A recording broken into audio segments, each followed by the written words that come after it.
Okay. So this is the Affordable Housing, Special Affordable Housing Committee meeting of December 16th. It's 7:14 p.m. My name is Mark Barnhart, I'm Director of Community Economic Development. On the line are committee members Carrie Mackover, Chairman Steve Grathwall, committee members Cindy Samarco, Sheila Dreyfus, and Helene Daly. And we also have our recording secretary, Gretchen Gerthner. So with that, I will turn things over to you, Mr. Chairman. So let me first mention that because of the format, since we're Zoom WebExing, that only the members of the committee will be able to ask questions and communicate. Members of the public who are on phone can't ask questions. They can send us emails and we'd respond after the meeting. That's correct, Mark? Meaning tomorrow or the next day. I didn't get any emails in advance, but yes, you can always send me an email, mbarnhart@fairfieldct.org with any comments or questions. Good. Okay. So the first order of business is need to approve the minutes from the November 18th meeting. And it was packaged. So I'd like to get a motion that the minutes be approved. I move that the minutes be approved from the October meeting. Right? Cindy, you moved and Sheila seconded? Yes, Well, I did. I just have one correction. Okay.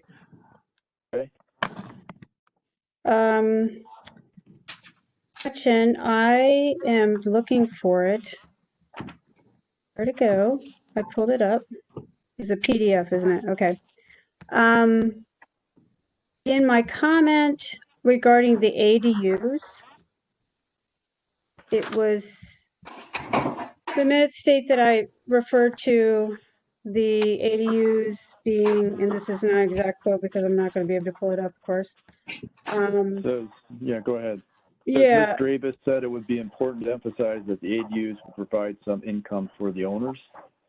Yeah, that actually, I don't know if I said that or if Carrie said that. What I remember saying was important to remember that not all the ADUs would be affordable. You know, it's not deemed to be absolutely affordable. They are not all required to be deed restricted. They're not required to be affordable. Yes, thank you. Okay. Thanks, Gretchen. So I'll just put that not all ADUs would be affordable. It's not a requirement of the amended zoning reg. Yep. Okay. Any other? So I can go ahead and make that change, Gretchen, and just file that with the town clerk. Are there any other changes? Hearing none, can we get a vote on approving? Just say aye. Aye. Aye. Aye. Anybody opposed? Nay. Okay. The minutes are approved. All right. In your packet was the dates, the meeting dates for next year, and there's really anything to approve, not much to comment. Still the second Wednesday of every month at 7 p.m. and hopefully in the conference room at Old Town Hall. We hope. And Fingers crossed. crossed. There are a couple of dates later in the year that are close to holidays that when we get near to them, we might see about switching around. But please put that in your calendars. Do you want to? Okay. Do we need to approve that, Mr. Chairman, or would you just? I just said it's universal noted. acclaim. I don't think it needs to be approved, really. It's been the same basic meeting time and date for like ever, you know. Okay. So Yeah, I I will don't see file any that. conflicts. I will file that with the town clerk as well. Mhm. And, you know, everyone should, we're putting the notation at the bottom of these meeting calendars that we'll continue to meet virtually until we're instructed otherwise, that we can resume in-person meetings. Good. Okay, the next order of business is election of officers, which we do each year. And we have two, chair and a vice chair. Well, I nominate Steve to continue as the chair of the committee. Thank you. Any other nominations for chair? Anybody can be nominated for chair. It's wide open. For vice chair, I would ask that Cindy Is there a be second? nominated. Is there a second to the nomination? I I think we have to do seconded that. Steve. I seconded Oh, okay. Steve. Thank you, Karen. Carrie. Now you We'll can entertain nominate- other nominations. Cindy as to continue as vice chair. I second that also, since we need a second. Are there any other nominations? Sheila, Helene? If there aren't any, then we should vote on the two we have. And I think we could probably just do a voice vote since there's only two. Yes. Okay. All right. I got it. All right, thank you. Gretchen, you got that too. Thank you. Uh, So an aside, it was unanimous there. Okay. just an aside, three members whose terms are going to be coming up in 2021.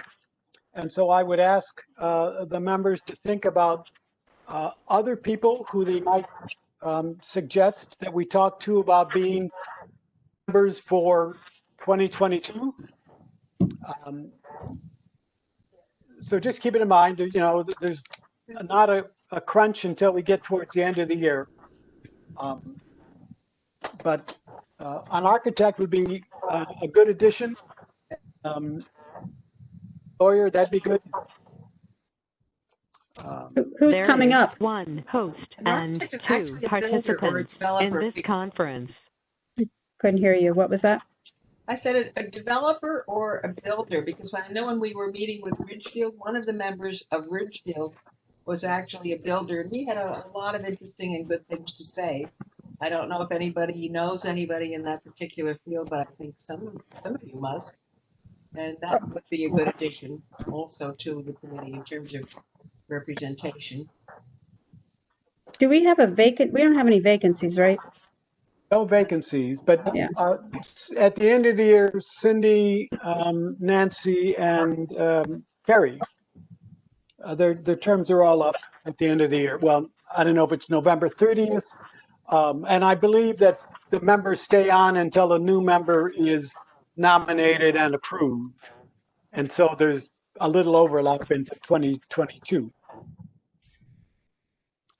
So I can just keep it in mind. Good. So next, going to give us an update. Yes, Mr. Chairman. I was just seeing if I could get Nancy on the call. So with respect to Navy housing, we've commenced some additional appraisals, and after talking to several of the abutting property owners, his interest in selling their the properties to the town. So we have commenced appraisals to determine market value. And I did talk to the CFO and the first selectwoman today, and we had a prior conversation with bond counsel. So we are working on a bond appropriation resolution to be presented to town boards in the new year.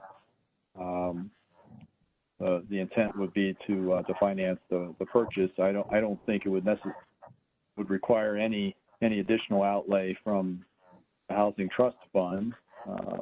The intent would be to recapitalize the monies that were laid out to purchase 350 and incorporate that within the short-term financing instrument. And then the monies that this committee and the Board of Selectmen already authorized would then be used to help pay the carrying cost or interest on those short-term notes through the development process until we had permanent financing in place. So that's the plan. I do have a call scheduled tomorrow with the CFO, Jared Schmidt, and the State Housing Commissioner to talk about whether or not the state might be able to participate financially in this project. So, this is just an early preliminary conversation with the state to see if they may have a change in their thinking.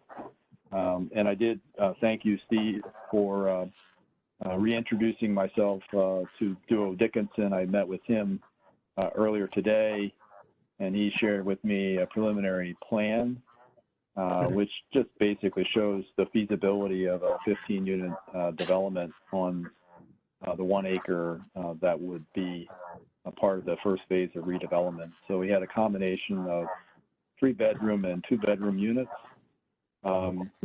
nicely configured, spaced out, and we can use that at least in terms of preparing some construction estimates for our development budget. So I'll be happy to share that with committee members. He did produce, as Duo usually does, a little model. Mm-hmm. Cool. So I'll share that at our next meeting. Mm-hmm.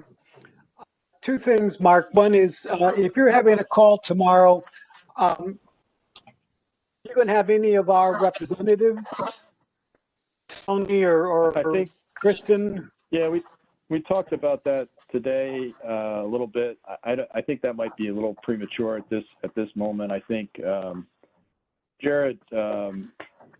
I don't know if many of you know Jared Schmidt, who is the new CFO for the town, but he has worked closely with the commissioner previously, and is actually on the board of CHAFA along with the commissioner.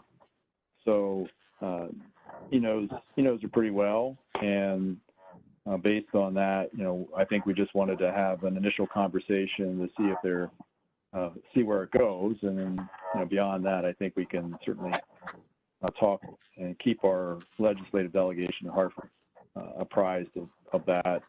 I'm sure they would like to be helpful in any way that they can. Okay. Well, my other question is that is the town potentially going to be borrowing enough? Because sometimes the financing costs are pretty high, attorney's fees and broker's fees and stuff. So are we going to ask to make it wild? Oh yeah. I think the intent would be, again, I'm sorry, I'm trying to type in this for Nancy to see if I can get her on, but I think initially we had estimated more than enough to cover acquisition, cost of acquisition, and any associated cost with that. But I think our plan would be to hopefully get others to contribute. And again, I think overall, the intent would be to go out as we did before for a development partner with whom to work with on this project, and they would bring their own financing to the table. Okay. And when you said a development partner, the town's not going to develop, so it would be sort of like the 202 we did at Villa, you know. Yeah. Something, it could either be a for-profit or nonprofit developer, but the Washington Park example is a good example of that, where we partnered with Mutual Housing Association to do that project. Okay. Sheila, Aline, Cindy, any comments, questions for Mark? Well, I think that's something I think that you've been looking at for a long time, and it seems like you've got a good plan for that. So, I hope it comes. I hope it works. I think it would be really good for the town, and it seems like it would be good for the development. So, keep us posted. Yeah, the timing does seem to be working in that we seem to have 5 or 6 property owners that are interested, whose properties abut one another. So it provides a site that we can then use for redevelopment purposes, and that should address once and for all the FEMA flood compliance issues, but also allow us the opportunity to add additional affordable units as part of the redevelopment plan. So I know that is what is motivating both myself and I know the first selectwoman has indicated that is important to her as well, that it's important obviously to address the flood compliance issues, but she's also looking to increase affordable housing opportunities on site to the extent possible. So, Mark, would you be able to elevate those properties? Because they're still in the flood zone, from what I understand. Yes, our plan is basically not to elevate the old 1950 vintage ranch-style houses, but rather to repurchase the lots, tear them down, and build new housing that would be energy efficient with the latest amenities and build at the correct flood elevation. So you'll need not only the base flood elevation, I think it's 11 feet, but 1 foot of freeboard too to comply with the FEMA requirements. So that's great. That's kind of like, I knew that was kind of your vision, to take that area and redevelop it, and I think that's a great plan. And one thing I'll note that Mark had mentioned that Duo Dickinson, the architect, has some sketches, but he's one of the few remaining architects that builds, and it gives you a much better feel, I think, of what the structure is going to look like and how it's going to fit in. And so, Mark, you will send us some photos of that. Yeah, I will do that. Yeah. Thank you. I wasn't sure how this meeting would work tonight, so I didn't bring it with me.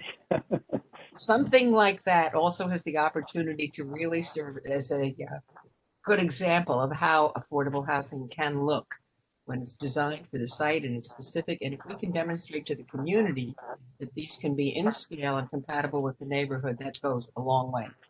Yep. I agree. Yeah. Yep. So, Mark, I have a quick question. I mean, Carrie has always had this idea of these little communities, the smaller houses. Is that something that could possibly be done there? I mean, she's talked about that. She's given us a lot of examples. What I've been talking about is not tiny homes, it's pocket neighborhoods. They are small. They're probably the size of the houses that would be there. And I'm sure Duo is either familiar with, he's familiar with that. Yeah, no, I didn't mean tiny homes. I kind of meant like a smaller home in a pocket neighborhood like you thought. And I just thought if there was a number of people that were willing to, sell their homes, that maybe that would be an ideal place for you. You kind of had this vision, maybe that would be an ideal place for that to happen. It might be. It's a little difficult because of the flood elevation, but Duo is familiar with that concept and is a big believer in smaller homes. So I'm sure if we're going to say something along that line. Yeah, Mark? the only cautionary thing I would say is that probably, it's an example, an illustration of what it could look like, but I wouldn't fixate on it because we went through several iterations in Washington Park. Duo Dickinson built the first plan, and in the end, when we partnered with Mutual Housing, it looked different than what Duo's vision was, but it still served the needs. But what it did was start a conversation and gave people some perspective as what is possible. So I just want to throw that out there because it may not represent what actually does get built, assuming we put everything together. Right, understood. Is there another question? I think I might have cut somebody off. Sheila, sorry. No, that's okay. No, that was good to hear. But the basic concept is that there'll be duplexes, they'll be elevated, they'll be affordable. My question to you is, will any of the owners who are going to sell, will any of them have a first right to buy? Most of the ones I've spoken to so far are at a point in their lives where they're looking to sell and they have no interest in repurchasing.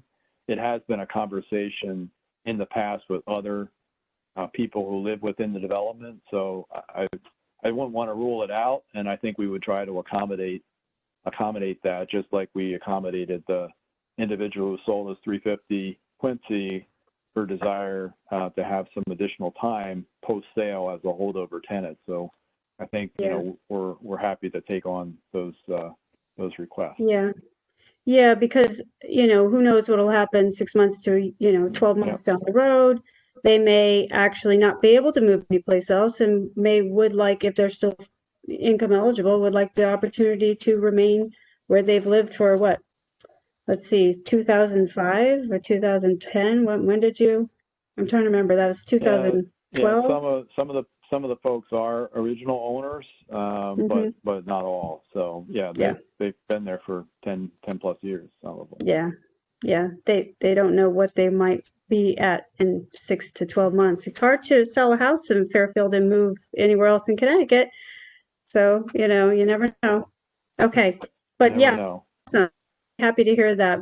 Thrilled to hear those houses will be elevated. Okay, one technical thing for those of us on the WebEx. If you were to click on participants, you'd get a list of the names. And if you click on your name, you can actually click a button that raises your hand. And then if you wanted to talk or ask a question, Mark could call on you. I don't know if we need that, but I don't think we need it. But there it is if you need it. We can do this. I can see everyone. Okay. At least we could just go like this too. When it's the RTM and it's 50 people or 40 people. There's 1, 2, 3, 4, 5. There's only 7 of us on, so I think we're okay. I can see you. You're all on one screen, so it's good. Yeah. Okay. Thanks, Mark. So you'll send out that stuff next office, the snowballing. Yeah, as soon as I have a chance, maybe I'll do it even sooner than that, just so that you guys have a chance to take a look at it.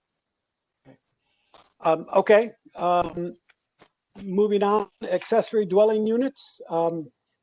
Carrie, can you give us a little update from what you know? There's not much of an update since the last time we met because the commission decided that they were going to discuss it in January. They spent all of their last meeting on 140, whatever it is, Beach. 131 Beach Road, yeah. Yeah, that was a very long and involved discussion. So my understanding is the same as it's been, which is we're going to decide upon this in January. We may require another public hearing if they decide they want to open it up to resident AA, freestanding units. And as I was on a Zoom this morning, Kristen was there. And there's a lot of interest in ADUs statewide too, and in the committees that Kristen is on. She's chair or head of the Planning and Development Committee at the state, and so she's got a lot of interest in ADUs. And that she tells me that the state is trying to, I think through Regional Plan Association, put together some sort of guidebook for towns as to how to go about this and some sort of direction to encourage ADUs, not only in Fairfield, of course, but in other communities. So there'll be something coming out of that. I would anticipate, and maybe Mark knows more than I, because I don't know anything about, some sort of favorable commission reaction in January. And I would assume Jim and Emmeline will be asked for their recommendations and how the language will go. But that's really all I know at this point. But Mark, do you have any other information? No, that's pretty much where we're at. I'm anticipating that the commission will make a decision at one of their January meetings, hopefully the first one. I haven't heard anything other than favorable feedback. So yeah, so that's where we are. As I said to Kristen too, there's so much interest in ADUs, not only as dwelling units, but as offices or places for parents or whatever. So I think the tide has turned in terms of people realizing that we really do need options that are not strictly single family, 2 kids kind of thing. So I feel very encouraged by it, but we'll have to wait and see what happens in January, assuming we get 2020. What was that call you were on today? Oh, it was just FSA, some of the people from FSA with Kristen, that's all it was. Okay. And Carrie, do you want to say a couple words about your neighbor who's actually building an accessory dwelling unit? Directly across the street from me, a woman and her family went to ZBA to get the variance to construct an ADU for her parents who live in Seattle. They're going to be moving here probably in June. They're under construction now. And watching this go on when you're building a theirs is not freestanding, but for all intents and purposes it will be connected to the house. It's a big deal. It's like building a house, and it is not inexpensive to do it, especially here. I am sure they're spending at least $200,000, if not more, on this particular edition. And it will be very nice and very compatible and all that. But I think we're going to see a range of ADUs, and the most efficient ones, not efficient, but the most cost-effective ones are ones where you've got, a big enough house where you can take 2 bedrooms on the second floor or a bedroom and something on the first floor and convert it to a space. And I would hope that many people will find that much more affordable to do what she's doing. While it's very interesting and it's going to be great, it's not inexpensive. And Carrie, the neighborhood is the university neighborhood, right? Lot is maybe 10 square feet. Excuse me? The land is maybe 10,000 square feet. Oh no, she's got more than that. We all have pretty close to about half an acre here, even though it's Residence A. So she's got 20,000. Yeah. You're generally just under 20. Yeah. Okay, good. Okie doke. Great. Well, Mark, and you have any Mark about the processing at planning and zoning? January, they have another meeting. They're going to vote or open it up again. You have any feel? No, I don't really have any more feel for that. I think it's a good thing that they're talking about going further than what we had proposed, as opposed to going the other direction. But with that, I'm hopeful that they'll approve this as a first step, and if they choose to extend it to other residential districts that weren't covered in the proposal, that would be a separate maybe enhancement that they would contemplate at a later date, so that we don't hold up everything. Right. Okay. It'll dovetail nicely with our next topic on the trust fund. So first of all, Mark, you want to give us an idea how much is available today? Roughly $564,000. Okay. Give or take. And if the Quincy funds were coming back, it would put us above 850 at some point in the near future. We would need some of those, obviously, to pay the interest and carrying costs on the notes, for probably a 2 to 3 year period while we're redeveloping the property. So there's a cost associated with that. But as you know, the town can borrow pretty competitively. So I'm thinking that on an annualized basis, that's probably not, that's going to be less than the $350,000 or $300,000 that you already authorized, more or less, for the project. It'll be within that. And we should be getting in probably enough each month new money that that might be able to cover what is needed anyway. We're probably getting 50,000 a month, something like that. 40,000. Yeah, it slowed down a little bit in the last year. You know, building activity has not been quite as robust with the current pandemic, but it's starting to pick up again. Mm-hmm. Okay. Next, the using some of the trust fund dollars to help pay for the update to the town's affordable housing plan. We need to have a plan by 2021 or 2022. Well, you know, as you know, there's a provision in the statutes, 830G, 830J, I think, that was part of the amendments to 830G a few years back. It required communities to either create or update affordable housing plans every 5 years. There isn't really an enforcement mechanism. They haven't tied it to, you know, holding back on grant funds or things of that nature, as they have with other planning responsibilities, like the obligation for communities to update their plan of conservation every 10 years. But in light of that, it has been 5 years since we updated our plan. Actually, it was about December 2014, January 2015 when we updated our plan last. So it is time for us to take a look at it, and we've implemented the action steps, the vast majority of action steps that were recommended in that plan update.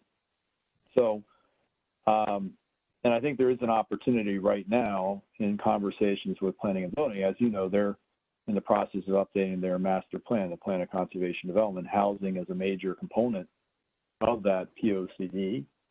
And when they did outreach back in the fall, when they were able to do in-person conversations, a major topic of interest to the public was housing and affordable housing. Right. So I think the planning and zoning staff and commission are looking for this committee to take the lead in developing an affordable housing plan update that would be a component part of the plan of conservation development. Right. And I met with Mr. Wendt, the planning director, and the first selectwoman today to outline a plan, and you know, that would involve potential use of the housing trust fund to help finance this activity. We would also allocate some monies from our community development block grant. As Sheila knows, we can use some of the CDBG monies for planning purposes, subject to the 20% cap on administrative costs. And then we can also perhaps scrounge up a few dollars here or there from general operating funds. So all told, I think we can probably cobble together the $25,000 to maybe $30,000 that we would need to do this work. The last time we did a plan update, we brought in an outside consultant, a planning consultant, to work with us, work with the community, develop the plan, and that cost roughly $20,000 to $25,000. And I think, as I said, planning and zoning is interested in incorporating our recommendations into their POCD update. So they've asked that we can include within the scope of work some specific elements that would be helpful to their work. So it may run a little bit more than the 20 to 25 we did last time. So for budget purposes, I think it makes sense to think along the lines of 25 to 30, and so that the plan that I discussed briefly with the first selectwoman is perhaps with this committee's consent, and obviously the Board of Selectmen, essentially $15,000 coming from the trust fund, $10,000 from community development block grant funds, and another $5,000 from operating funds, both from my budget, community economic development, and from the planning and zoning department's budget to help finance this work. And the board, I think what was helpful last time is that this committee had an official sanction to do the work. The Board of Selectmen met and tasked the Affordable Housing Committee with doing this important planning work, and I would like them to do the same. And by the same token, there was close coordination between this committee and the Planning and Zoning Commission in doing that plan, which I think helped in actual implementation of some of the key recommendations that came out of it. So the stars seem to be aligned, but that's up to the committee as to what you would like to do. But I have a scope of work which I shared with you, and if we were able to allocate some funding and the Board of Selectmen agreed, we could then go out and solicit qualifications or proposals from planning consultants early next year, and hopefully complete that work by the end of 2021, which would then fold into the POCD update. So, Mark, the last time we did the update, I thought we had done a really good job. And we had a number of meetings, charrettes, with the public. We probably should continue public meetings, but I don't think are going to need quite as much as we did before. It's only been 5 years, but we've done an awful lot. And so the horizon for housing in Fairfield has changed, and we've gotten more development, 830G and just regular development, and we've got the inclusionary zoning units. And so there is a lot that we can talk about. The last time it was about 2 years, I think it took us, maybe 20, 24 months. Yeah. And then, so this time you think we might be able to do it in a year? Yeah, I do. Part of the reason why it took us a little longer last time was we were applying for a grant through the state. It took us a while to secure those funds through the grant. We had to follow a certain process to do that. So that probably in and of itself took 6 months of the time. So I think if you cut that out, we could start right away, and hopefully the meat of the work would be 6 months to 6 to 9 months. And that may help, by the time we have a planning consultant on board and we're able to actually do meetings, we'll hopefully be able to do those in person, because I think that will help the process immensely. So as you recall, what we did last time to save some dollars is that the planning consultant took the lead in orchestrating some of the larger workshops and used some planning tools and techniques to facilitate a conversation around housing and housing needs. But then committee members and myself took the lead in doing outreach to specific neighborhood groups that would have us. And I think that's very important that we do that, because I think that was helpful to not only inform those neighborhood groups as to our work, but also help address their questions and concerns as it relates to housing. And there was a big educational component to it. So actually, I think there'll probably be more interest from those neighborhood groups now than there was 5 or 6 years ago, because there have been probably more 830G applications that touch on neighborhoods, and I think that's what does engender a lot of controversy and conversation around it. So I think that's an important part of this whole process. Sheila, you had a question, sorry. Yeah, I agree. I wanted to circle back to your initial comments, but I'll just mention what you're talking about now, which is the other idea is to put out a housing survey. We may not be able to meet with people. It would also, garner a larger group, the whole town. And to your point, there's so much conversation. I think it's really important to hit everybody, as many people as possible, in as many different ways as we can. So, I mean, I would recommend putting together a housing survey. Survey Monkey, put it, you know, if, of course, if the selectman could put it out, you know, she has many different options to doing that, as well as our own, you know, your own lists. But I wanted to ask you, Mark, you did meet with TPZ and they are willing to put in some money for the plan. I think that's great. And will they make a direct connection to the new housing plan, affordable housing plan, in their POCD? That would be the intent, which is to fold in the recommendations and the work that we're doing on the affordable housing front into the POCD. So okay. Some of the policy recommendations that we make, that would be part and parcel of their POCD update. Okay, good. Because that's the way, you know, things are moving It anyway. That's, yeah, Yeah. yeah.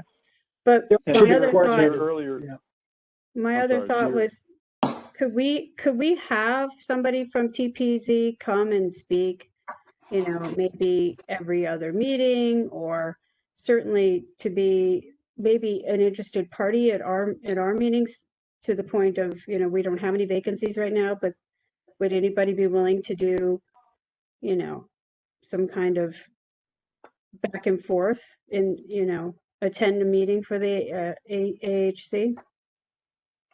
I think we've had staff members like Jim Wen or Emmeline Harrigan attend as guests.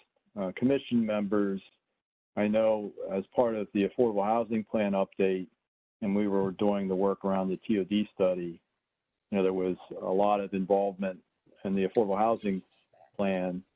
We had joint meetings with planning and zoning, so I think that's probably a good format. I know that they have a lot of on their plate already and a lot of commitments. It's pretty intensive, but I'll certainly extend the invitation. And you know, to your earlier point on the survey, I think that's a great idea. I think part of what the planning consultant brings to the table is would help us develop all those methodologies to reach out to the public. So last time we did do some limited survey work, and I think we also did some stakeholder interviews before we did some of those big workshops. So I think, you know, if we put those things out, then we have an initial meeting with the planning consultant that we select, and it'll help us develop an outreach plan that kind of makes sense and fills in all the information gaps. Yeah. But I think you're right. There's many different ways to engage the public as possible. Especially in a pandemic, unfortunately. Could we put that on our 2021 agenda as a standing item? Which we can start planning the outreach piece so that we can organize around that. I mean, I know the consultant will direct us. I understand that part, but the idea that there are, you know, steps involved to the planning. If we want to get it done in a year, you know, the first step being an RFP. So I'm not sure, Mark, where I got this from, but I know you sent it out. This is the list of the dates when we did our last housing update, housing plan update. And if you haven't looked at it, Sheila, you should, because it gives you a list of about maybe 8 groups that we met with. And so these would be the kinds of people that I would say start thinking about reaching out to now, you know, to get that planning process going. But I wanted to also go on to something that you said about TP&Z, to get Jim or Emmeline to come. I think it's a good idea, Mark, if like every quarter or something, if they could come just 15 minutes to give us an update and talk about things. You know, we don't have Jan anymore, who used to go to all of the planning and zoning meetings. And so we need to find another way to get those updates. And we should also probably get some people from the RTM, maybe from their housing subcommittee or each district. Yeah, just to know what's going on, you know. And for them to, you know, hear what's going on and what we are interested in doing, but also volunteer our members to attend those meetings. You know, if they want to ask questions, I think, you know, most people would probably feel comfortable answering those questions. So I certainly would volunteer to go to a meeting or two. Good. Just as an aside, Nancy texted me. She's on the public line. I guess she couldn't get in, so Okay. she wanted me to let you know that she was listening. Hi, Nancy. Okay. Mark, I think it'd be appropriate if we could do some kind of a motion or give some Mute sort of conference approval. participants, press 1. To mute conference participants in Hold on one lecture second. mode, press 2. To unmute conference participants, press 3. All participants are unmuted. Nancy, you're on your call. Who's your assistant, Mark? Yeah. You went down. Sorry. Oh, you mean on the phone? Maybe it's the weather. Oh, wait. She's texting me. Let me see. All right. Well, Yep. I thought maybe there might be just Nancy on the phone, so I unmuted Yeah, her. she can't. She tried to get on, but she can't. So she let it. Oh wait, that's her. Yeah. We hear you. I don't know how this works. Well, if you copy the meeting link, if you go down to the little 3 dots next to share at the bottom, you can copy the meeting link, and then you could send that to her. I think I sent that already several times, so I think it's maybe just maybe she's having issues. Yes, you did. Oh. You did send it to me. I just was having problems with it. Okay. Yeah, I hear Nancy. I It hear could you. be our stream. We have a Problems with it. So Mark, a motion or some sort of approval to, Well, okay. So I don't know if before I just wanted to at least broach the topic with the first selectwoman. I didn't want to spring it on her and have because you guys have been talking about maybe allocating some housing trust fund monies to do a planning update and hire a consultant with that. I wanted to make sure that was going to be received well. She's only one vote on the 3-person board, but I wanted to at least make sure, give her a heads up this is coming, and if there were any concerns, I would communicate that to you. I didn't hear that. In fact, I heard quite the opposite, which is sounds like a great idea. So, yes, it probably would require if you're going to proceed with this and propose or recommend allocating some housing trust fund monies for the purpose of developing an update to our affordable housing plan, yes, a motion would be in order. And I would recommend $15,000 if you think that that's appropriate, because I think we can cover the rest from other sources, which I think is important. and so what I was going to recommend is a minimum of 15,000 to give flexibility, so you wouldn't have to come back in case it was 16,000 you needed. Or something like that. So that You guys sounds do meet monthly, so hopefully. well, that's true, and we can do special meetings, as we know. So okay, well then, so I would make a motion that that the Affordable Housing Committee approve, requesting that the Board of Selectmen approve using $15,000 of the trust fund dollars for the update of the affordable housing plan. I would second. Yeah. Oh, we're all jumping in. I'll second that motion. Second. Okay. I'll second it. I'll second it as well. Third. Nancy's on the phone. She wants to participate. Give her a Hey, chance. Nancy. I second it. Gretchen, Nancy seconded that. She's been waiting patiently to participate.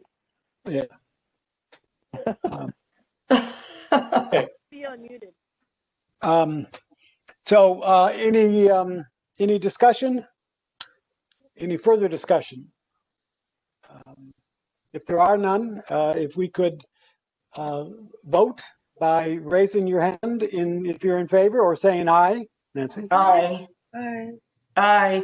Aye. And those opposed, say nay. Hearing none, the motion passes unanimously. Okay, Okay. good. I'm glad we're getting that done. Okay, Yeah, me too. So, next. well, just one more question about, so now that we've appropriated or motioned to put that money forward, what's our timeline for, you'll go to the Board of Selectmen, obviously, but Yes. do we have a couple names for a consultant? So that we can put out Yeah, an there are RFP? several. Yep, and there are several, and we have a scope of work already prepared. I haven't talked to the purchasing agent, but I will do that. His first question typically is, are funds in place to do this work? So I need to have the monies already allocated for the purpose, because that's the first question out of his mouth whenever I come come to him on, with something. really? So. It's just a notice. Yeah. You've got half of it. All right, well, you've got names. I think we're good. Yeah. Yeah, because we're good. obviously, we're looking to do the same thing in Milford, and the sooner as we have a list of names, the quicker we put it out, the more likely you are to get somebody that we want. So it's the same thing everywhere. Everybody's going through the same thing, you guys. Yeah, every that's town. true. That's true. Nancy, did you have something? No, that's okay. Never mind. Okay. Okay, that's done. Good. And I'm assuming, Mark, we're back to the Board of Selectmen. They would approve, I'm hoping, in the next 2 to 4 weeks. They have 2 meetings in January. I'm going to be there on something else, so I hope that I can do it one trip. If you need anybody to go with you from the committee, I will let please. the committee know, because I think that would be helpful. Yes, Okay. even virtually. Yeah. All right. Next is to discuss a plan to solicit, review proposals, and disperse funds for rehab or new construction of affordable and workforce housing. And I know, Mark, that you had a couple of ideas in addition to Quincy, but let me first ask. I'm not going to share the screen, but I'm going to hold up this. Mark had put together a fillable housing trust fund application that could be filled in online. And if you haven't reviewed it, please do. I know, Sheila, that you did. We had a couple of comments. Basically, I took Sheila's application, which was well done, and just converted it into a fillable form. I did condense a couple areas or reformat a few areas. And I know that Sheila had some questions about a couple areas, as did you, Mr. Chairman. So it's a work in progress. I think, we could certainly put it up on our website, and then let people fill it out. I mean, I think the first, without doing a whole lot of marketing around it, I think one of the good things is if you did kind of a soft launch or work with a couple folks, you might also illuminate some areas that you might need to tighten up or ask different questions or things along those lines. So yeah. Before you and so that's one thing that I think is really, really important. And I did make some comments that I understand you consolidated a little bit. That's fine.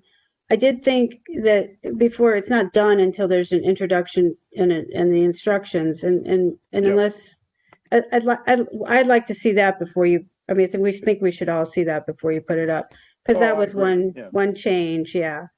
But the other part that was not included, and you wanted to move it into the introduction and instructions, was the the funding terms in the deed restriction.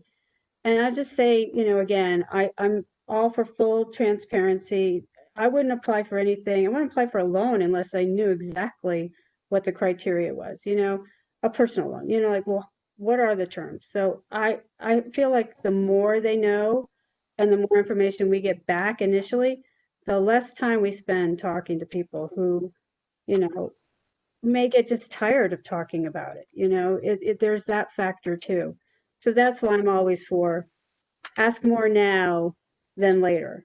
And then it's in paper, it's on paper, and everybody's aware, and nobody's confused. Nobody feels like they missed something on either end, on our end or their end.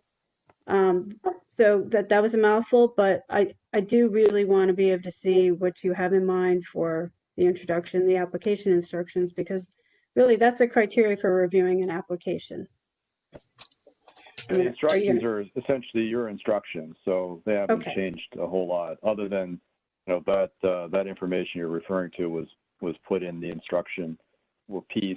Although it could be part of the introduction, because I think the introduction needs to go through a series of questions that would help people, like question and answer, like who's eligible, how do I apply, what types of projects are eligible, what can I use the monies for, are there things that are ineligible for funding, all those types of questions. I think, if you did a quick question and answer format, which I think you addressed, might be just simply spelling it out a little differently so that people can go to that section very quickly and say, oh yeah, I do meet these criteria. I think this is something I'm interested in.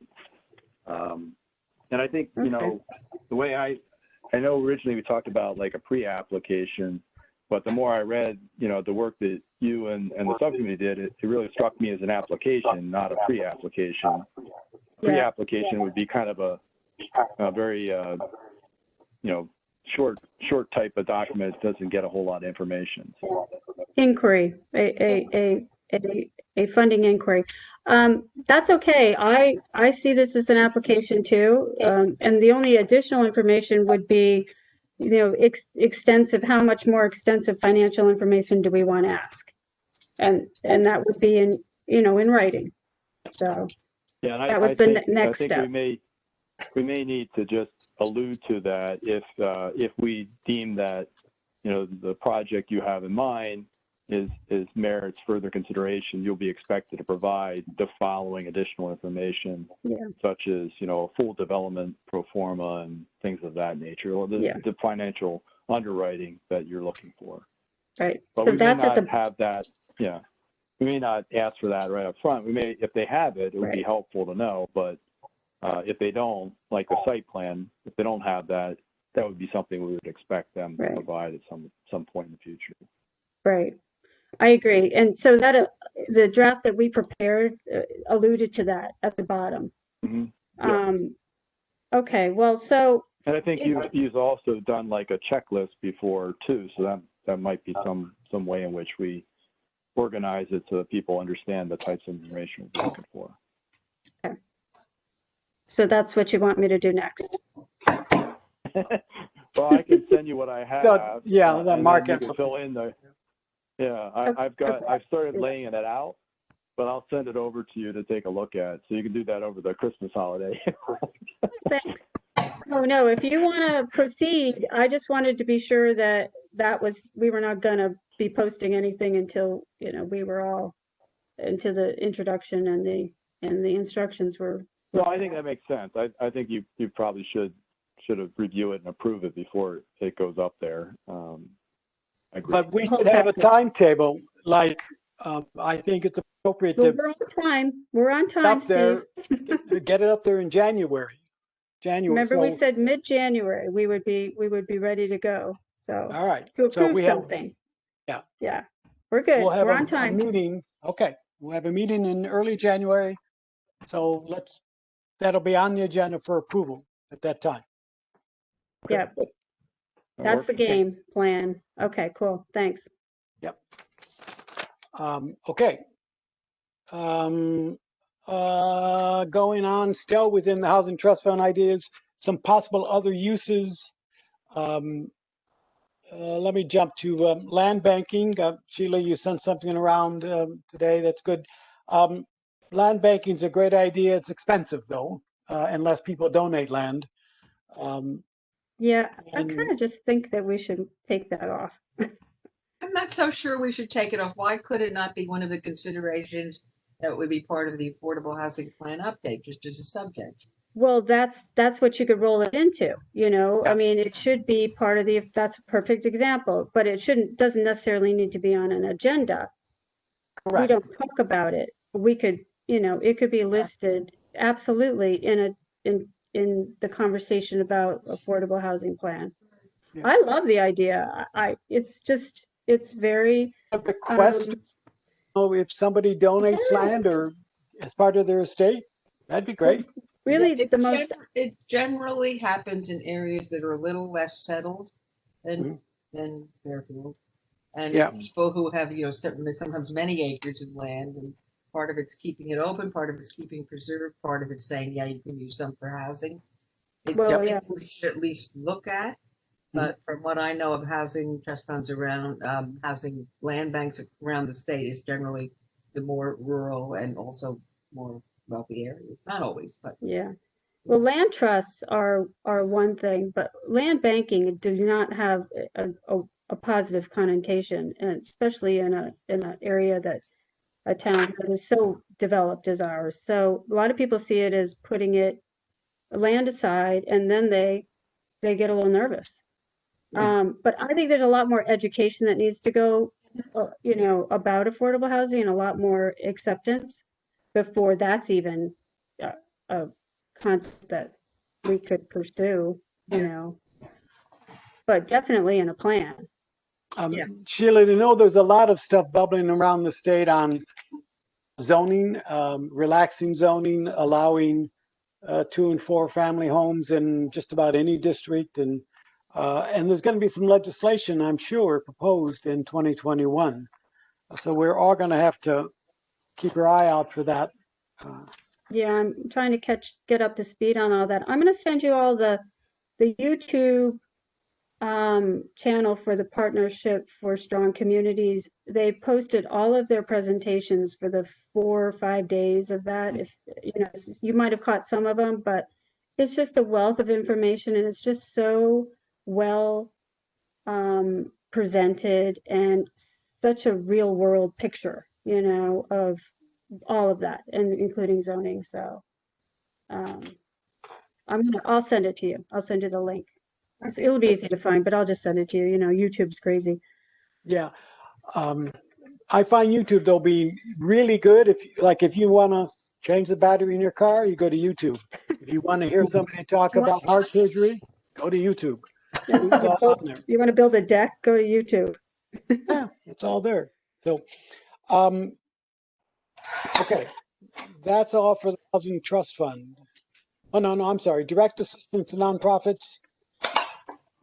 I can't think. Operation Hope is of locally that we might want to talk to. There's no other not-for-profit in town that I'm aware of. What about Habitat? They're not in town, are they? Will they go anywhere? Yeah, there's Habitat of Southwestern Connecticut. Is that what it is? Yeah, it's Restore, isn't it? Like, isn't that what it's called? Restore? that's the store. Habitat builds houses. Or renovates. Yeah, or renovates existing housing. Yeah. Renovates existing houses, restores their shop. It's a big shop in Stratford where people donate things that can be reused. Well, they only take certain things. It's interesting because I tried to donate some things to them, and they're very picky about what they take. And they said that they're basically the only people that are picking up things in the state for donation at this point. Yep. Well, so Habitat could be one of the folks that we provide the application to. You know, I think we should reach out to them. I worked with renovation on Fairfield Woods Road, maybe 8 years ago or something like that, 10 years ago.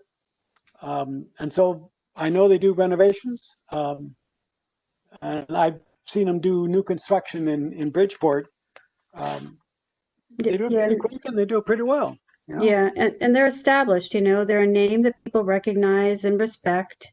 You Yep. know, they're not, it's not a secret, you know, I mean, they're very public about what they do. That's important. It's a great idea for the use of the trust fund. I mean, I definitely think that was a good idea to reach out to them. Okay. Does Operation Hope have any plans? I mean, what's their game plan? Are they looking for properties still? Are they looking for acquisition money, maybe, and HTF money? I mean, are they just not? Yeah, I've mentioned this several times. I think part of it is I mentioned the possibility of using housing trust fund monies for acquisition rehab in conjunction with community development block grant funds, as we've done in the past, to facilitate their work.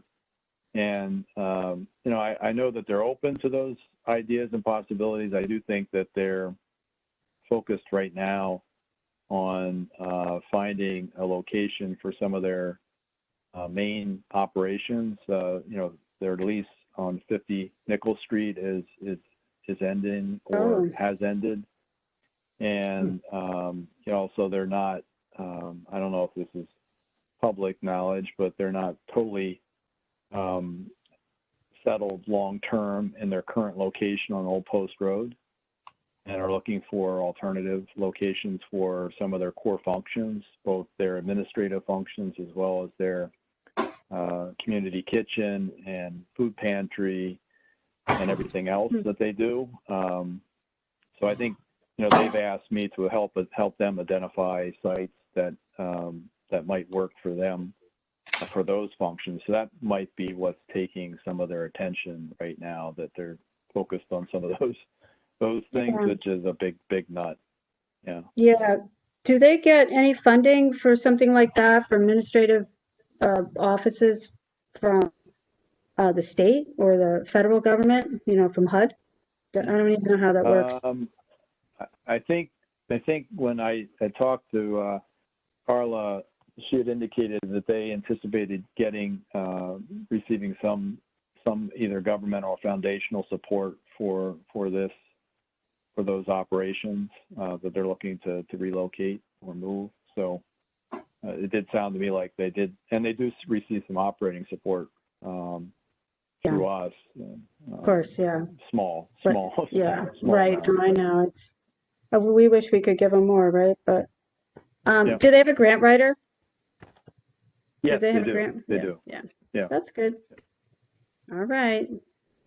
Or at least Thank they you. did. I don't know. Yeah. Okay. Moratorium status, Mark. Not a whole lot has changed since our last report, which is, not too long ago, in mid-November, a month ago maybe. We have, I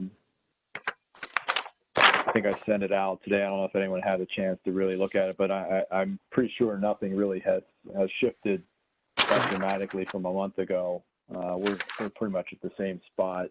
There are a couple of projects that, the one I think Helene had brought up before on Oldfield, we had a code review meeting, but it's not, but it hasn't been formally proposed as of yet. So there are a number of those projects that are kind of floating around out there. There are, and the other big one that's attracting some attention is Mill Hill Terrace. Yeah. Which isn't on the list because we don't really have any specifics yet, but the Fairfield Housing Authority has made an offer which has been accepted, as I understand it, by the church who owns the property.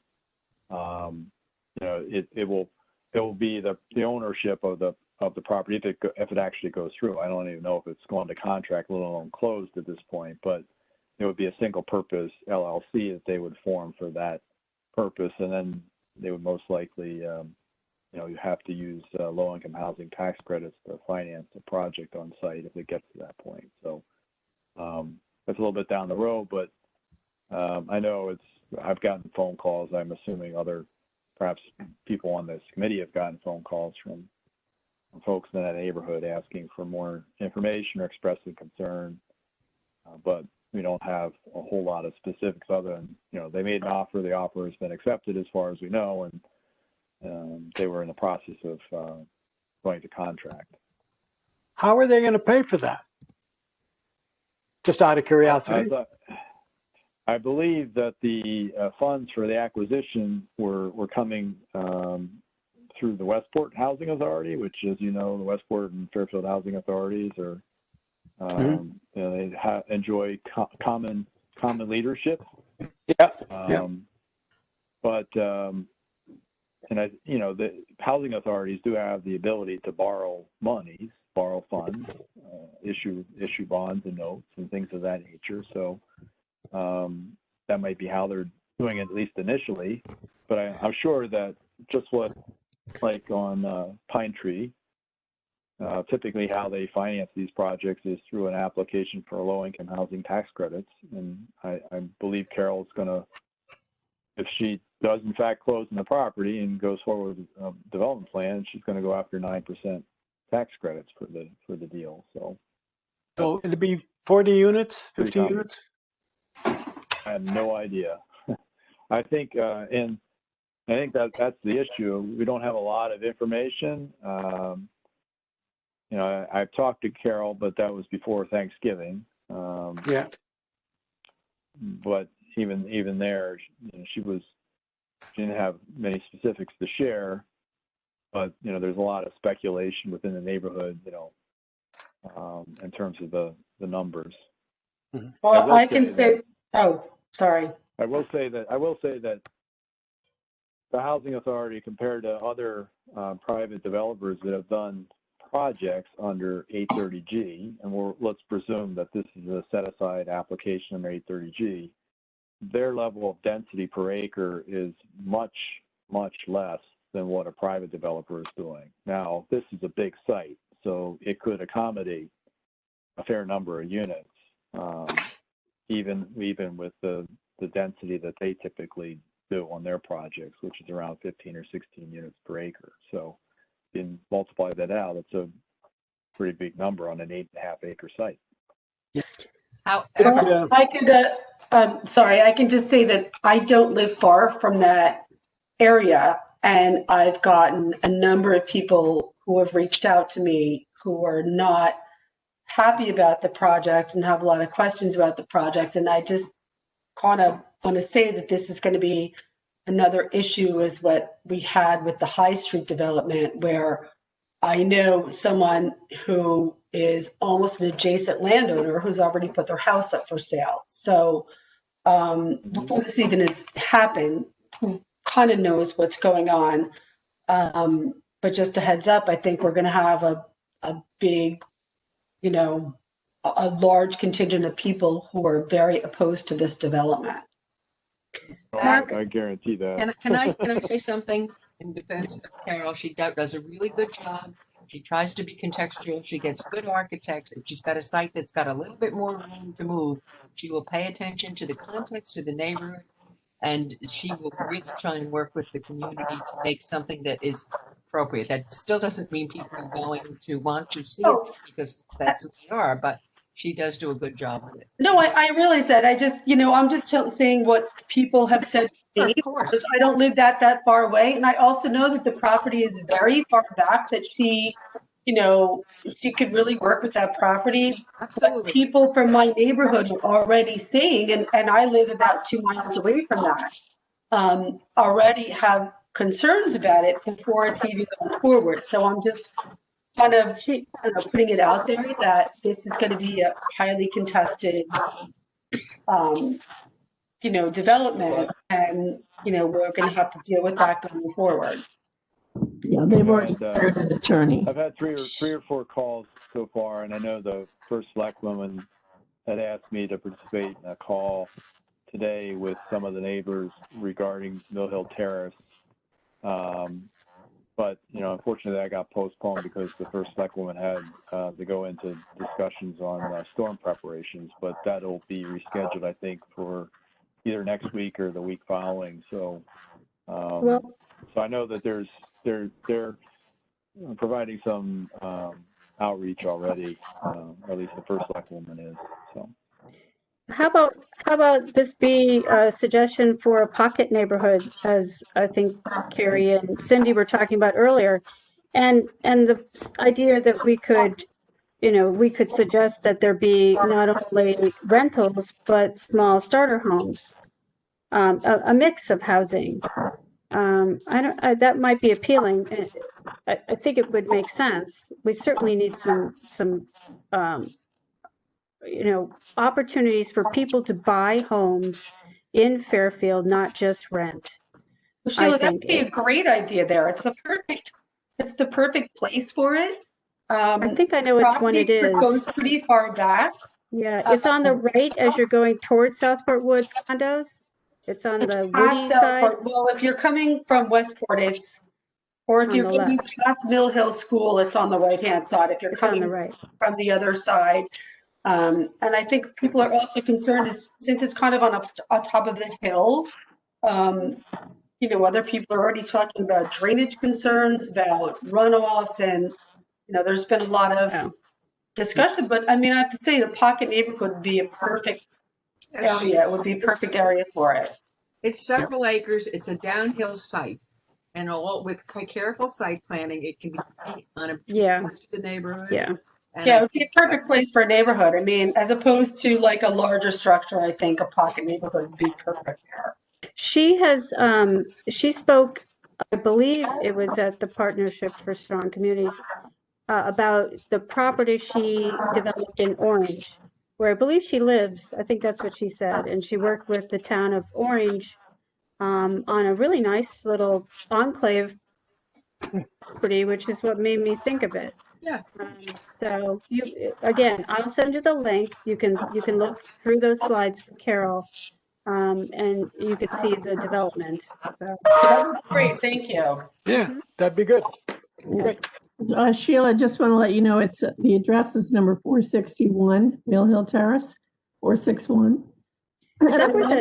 I love that idea of of having homes that people can purchase, because as you just mentioned before, it's very hard to sell a home in Fairfield and then find another place to live. So you have a lot of senior citizens who want to sell, and right now they would be able to sell their homes to New Yorkers coming in, and the big house idea is coming back. But they have nowhere to go. They have nowhere to, there's nowhere to move to. That's one of the biggest complaints we hear all the time. I'd love to sell my home, but there's nowhere to go. So if we had smaller homes that they could purchase, that would be an ideal site for our senior citizens. I think some of the worries about people in that neighborhood are the impact that it will have on Mill Hill School. I mean, they just went through that whole debate over whether to choose plan A or B with the expansion, and they chose the smaller expansion plan. And now if some of this, I don't know how true it is, but some of the information I'm hearing is that there could be as many as 150 units on that 8.5 acre site. And, that could have a major impact on the school there. I mean, it's a very, it's a very, very much a neighborhood, and it's going to have an impact on a lot. I mean, the school is right down the street from that, and, it'll be interesting. But I think if someone could propose to Carol that this would be an ideal place for maybe a pocket neighborhood for seniors or other people, that would be a great idea. I think it would totally fit within the neighborhood. I think the people in the neighborhood would not be so opposed to that. I agree. Well, I'm not suggesting an age-restricted neighborhood, but and to just say that actually population, that the schools population is declining, and you may all have maybe heard in the past that closing schools is very expensive. So they don't want to go to capacity levels that are too low to keep them open. So, and it's not true that rentals bring in additional students to the point in which, it creates a crowding, in the classrooms.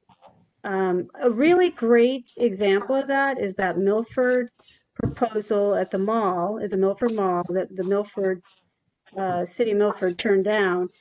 That developer did an amazing, list of information about, the pros and cons. And I'll try to dig that up and send you that too. I don't remember if I forwarded that one, but Yeah, I saw it in the paper. It was in the Connecticut Post, I think. very impressive, very impressive. It was, and it will probably be back. It's one of those things where the Planning and Zoning Commission kind of gets nervous. Oh my God, what are we doing? And they turn it down, and then it comes back at some point. And Well, the developer and was just very prepared for all those arguments, and so Yeah. that's what I found interesting, because those are the arguments that are always presented, and I understand. But right now, the schools aren't at capacity; they're not overcrowded. So Right. We should wrap that up. And so that's all for the old business. Is there any new business to be discussed? Could we maybe add the affordable housing plan and kind of a brainstorm of what kind of outreach we might want to do? New business for January? Absolutely. Okay. Everybody bring some ideas and. It would be great if COVID ended and we could all kind of had a good community forum, but Yeah, let's plan a virtual one first, and just warm them up. How many people? I mean, that would be great if we could get participants. It's just, it's just so, I feel like that's so hard right now. And there's so much that needs to be discussed in the community, especially, I guess High Street is on appeal, Mill Hill's coming up. I think if the community could have a discussion and we could educate the community and, move forward, it's timely, I think. Yeah. So let's brainstorm and figure out what to do first. Because I know it's hard. It's hard to figure it out. Go ahead, Mark. The good news is, I think by the time as we put the framework together and as we go forward and identify a planning consultant with whom to work, hopefully by the time we're actually into a full-blown, robust outreach planning process, the worst of this pandemic will be hopefully behind us and we can resume in-person conversations, because it's really going to be hard. These are hard. This is a difficult topic and engenders a lot of strong feelings. And so this format sometimes is not an easy one to have a good conversation around things like that. And I know we spend a lot of time thinking about things that are far less controversial, like streetscape improvements and how best to engage the public in a way that makes sense and is respectful of everyone. But sometimes you have one individual that can be disruptive. So it's something you have to think about. It's a lot easier to do it in person. So I think it's easier to do it on Zoom for that reason, quite honestly. I mean, I'm all right. I'm all right being on Zoom for our first, but what I was going to say was we could invite some panelists to talk about certain, subjects and really your input is invalid. How housing, housing choice. Did you tell her to say that, Mark? No. Was that addressed to you? I don't know what I did. Was that someone else? I don't know what's going on. Oh my God, it's so funny. Well, yeah, anyway. That's all right. I'm used to it, Maybe we should end on that note. Yeah. but a group of panelists would be great, and then it would be just a listening opportunity and maybe a Q&A at the end. Yeah. You know, just warm them up. You know, let's provide some information without a lot of feedback. You know, That to our strategy session on January 13th is our next meeting. okay. Let me just Strategy. close with, I sent around the listing of the houses for sale in town and the co-ops and condos. And I just wanted to highlight the fact that we use 300,000 as our kind of threshold. It's got to be 300 or less to be affordable. And there is only one house in town that is listed for sale. One out of 104 is under 300,000. That's 299.9. And there's only 2 condominiums in town under 300,000. And so that's just an example of not only the kind of the heated market. I don't want to blame it all on New Yorkers, but the heated market, just that the costs are getting more and more out of reach. So we need more affordable housing, more workforce housing, starter housing, housing for young adults, newly married. A good pocket neighborhood on Mill Hill Terrace might be just the thing. So, Is that you Okay. clapping, Sheila? Yeah. I was like, what? Love Zoom. So I love this. do you think it's a good idea that we maybe we sit down with Carol and see what her plan is and say, you know, what our ideas are, or would that be inappropriate? I'm sure that she will share her plans with this committee in the neighborhood as soon as she has those plans. I think it might be a little premature at this point, but feel free to reach out to her with your thoughts and ideas, like the pocket neighborhood idea or the small home ownership ideas. I think they're all good and should be hopefully part of the thought process. I mean, maybe it's a different idea for her that, Yep. you know. Yeah. If you speak with her, would you share that with her, Mark? Or and Brenda? I mean, that Sure. we've talked about that. Thank you. Yeah. Yeah. Okay. Oh, Carrie, you're muted. I'm Who's Wait. muted? Do it again. Carrie, Carrie, you're muted. Carrie, Carrie, you're muted. all right. Am I there? There you are. Mhm. A pocket neighborhood sort of it can be multifamily, it can be single family, it can be a combination. Every time you are building an individual structure by itself as a little house, you are adding, significant construction costs. So a pocket neighborhood was a combination of duplexes and triplexes and some singles and some, bobs or missing middle. In other words, heading into the missing middle concept is probably a little bit more cost efficient and could probably be done on that site. So I don't think we need to put to somebody's mind, we're just going to do little single family houses, because it can really be a variety of types. I apologize. And Mark, do you know, is it on sewer? They have access. It's on sewer there. Yeah. Yeah, Bruce. Yeah, that's great. Good. Okay. All right. So let's wrap it up. Thank you all. The Okay. next meeting is the 13th. Okay. In the interim, have a happy Hanukkah for a day and a half, and Happy- Christmas, and Happy New Year. Holidays to everybody. And Yes. 2021. Let us wish. you. And Enjoy, Steve, everybody. I'm missing your treats that you would bring to all the meetings. So, Yeah, um, I'm Next- saving them up, Cindy. okay. Okay, guys. See you All all. right, Bye, guys. guys. Take care. Bye. All Good right, night. thank you all. Good night. Good night. Good night.